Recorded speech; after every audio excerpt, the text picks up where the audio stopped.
மீன் ஊறுகாய் ஒரு வரப்பிரசாதம் ஆகும்.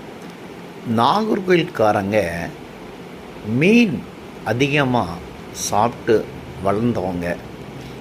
நாகர்கோயில்காரங்க வெளியூர் சென்று படிக்கும்போது, வெளியூர் சென்று வேலை செய்யும்போது அவருடைய நாக்கு செத்து விடும். அந்த செத்த நாக்கை உயிரோடு எழுப்பதற்கு இது ஒரு வரப்பிரசாதம். மீன் ஊறுகாய்.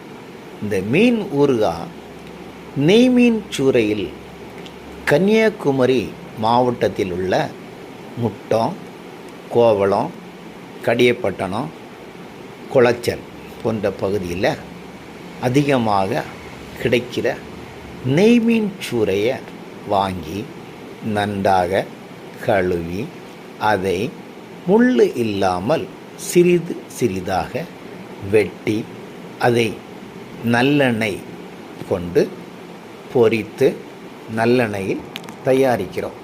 நல்லெண்ணெயில் தயாரிக்கும்போது அதுக்கு தேவையான மசாலாகள் இஞ்சி, பூண்டு, கறிவேப்பிலை போன்ற அனைத்தும் முன்கூட்டியே ப்ரிப்பேர் செய்து வைத்து நன்றாக சமைத்து ருசியாக விற்பனை செய்கிறோம்.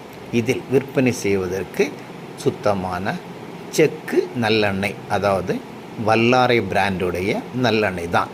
வல்லாரை பிராண்டுடைய நல்லெண்ணெய் என்பது தனி சிறப்பு வாய்ந்தது. அதில் 100% நல்லெண்ணெய் மட்டுமே இருக்கும்.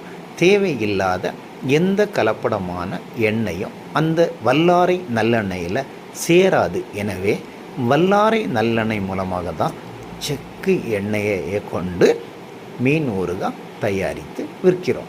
அதாவது மீன் ஊறுகாய் வாங்கி சாப்பிடும்போது தனது சொந்த ஊரும் தனது சொந்த தாயும் ஞாபகம் வரும். ஏனென்றால் ருசியோ ருசி. இந்த ருசிக்கு நாகூர்காரங்களுடைய நாக்கு அடிமை. ஆதலால் வெளியூர்காரங்க இதை சாப்பிட்டாங்கன்னா நாகூர்காரங்களுக்கு அடிமையாயிருவாங்க. அதனால் வெளியூர்காரங்க பார்த்து சாப்பிடுங்க. நாகூர்காரங்களுடைய நாக்குக்கு அடிமையாயிட்டு அப்புறம் நாகர்கோயிலில் வந்து செட்டில் ஆகணும்னு ஆசைப்படுவீங்க. அதனால் உங்கள் விருப்பம். ஊறுகாய் வாங்கி சாப்பிடணுமா, என்ன செய்யணும்னு உங்கள் விருப்பம் போல் வாழுங்க. ஓகே, நன்றி.